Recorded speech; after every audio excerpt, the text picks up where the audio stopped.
Joining us right now on the Heister Automotive Group hotline is Eric Tulsky, the Carolina Hurricanes GM. Eric, thank you very much for jumping on the show.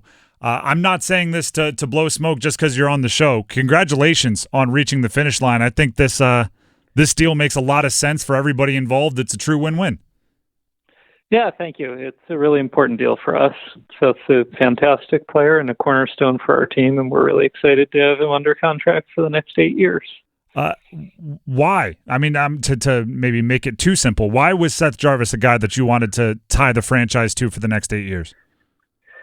Yeah, I mean, look, the way Rod asks players to play, he sets a very high bar. He asks a lot of them. And Seth is someone who has consistently not just met that bar, but exceeded it. No matter what Rod asks of him, he'll do it, and he'll do it well. And he's young and still improving, and we're really excited to see where he goes. And we think having him locked up and having all of that improvement while he's under contract instead of needing a new one is going to be good for the team. There's a saying, and I don't even know if you're familiar with it, but it's a twist on like a Spider-Man saying, which is, with great money comes great responsibility.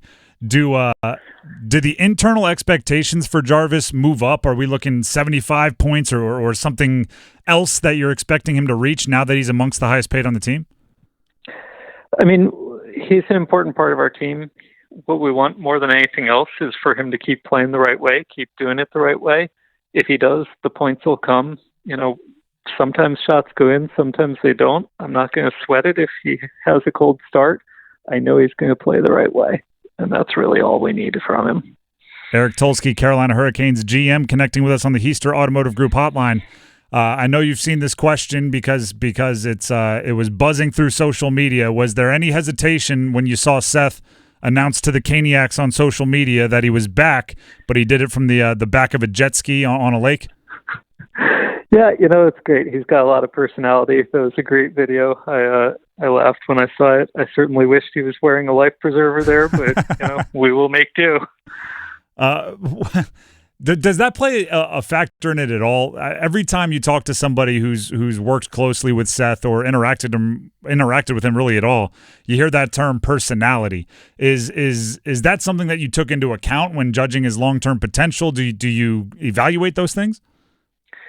I mean, his potential is what it is because of the way he plays the game. Mm-hmm.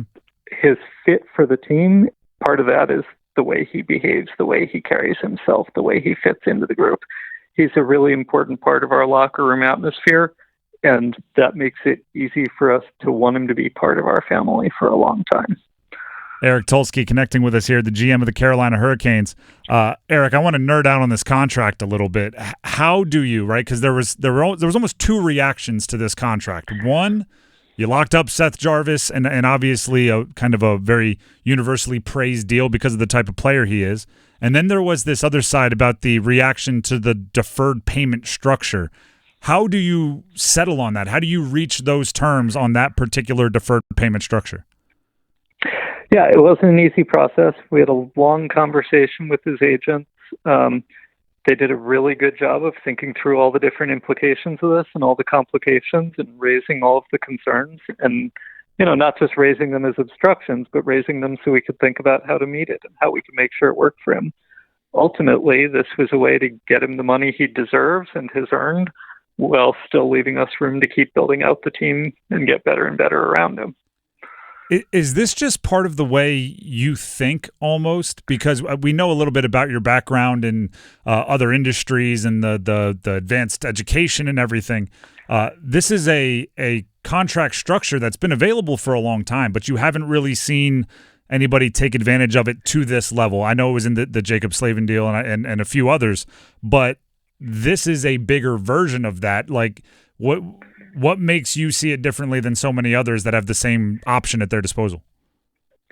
Yeah, I mean, one of the things I say a lot is this team is, as an organization, we're always going to be looking under every rock for ways to get an edge, ways to help the team get better, ways to help the team take steps forwards.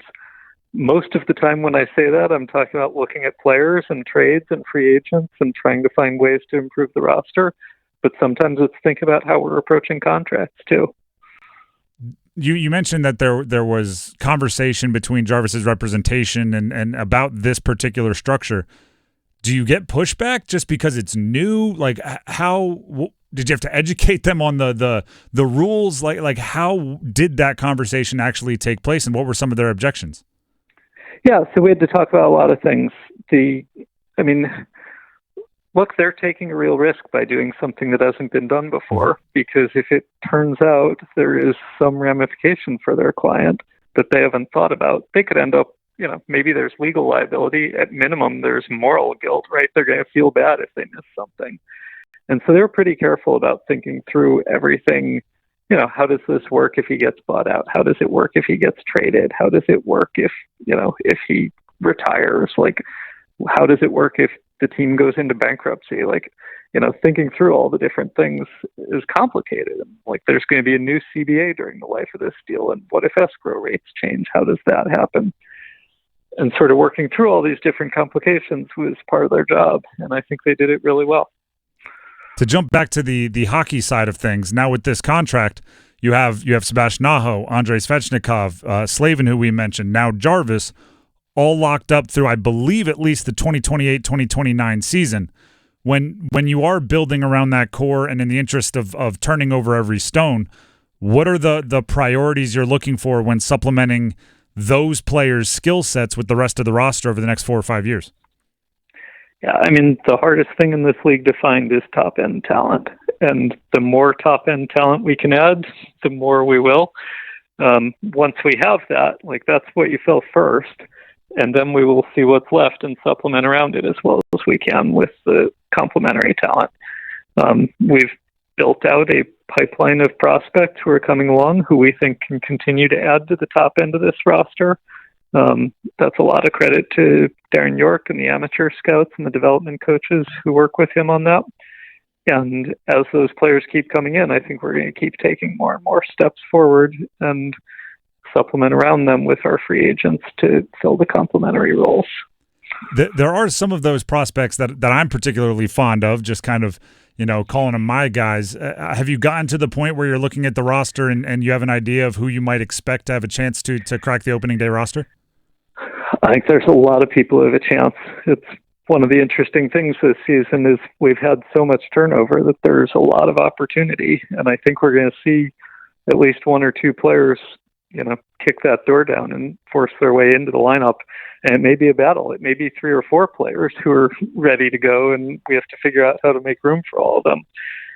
We've got a lot of players who are right on the cusp, and it's going to be really fun to see it play out in camp.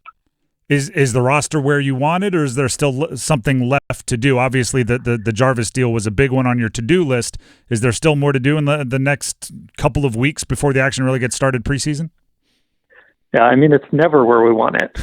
We're never going to be satisfied, right? So there's always room to get better, and we're going to spend the next month and the month after that and the month after that looking for ways we can keep improving.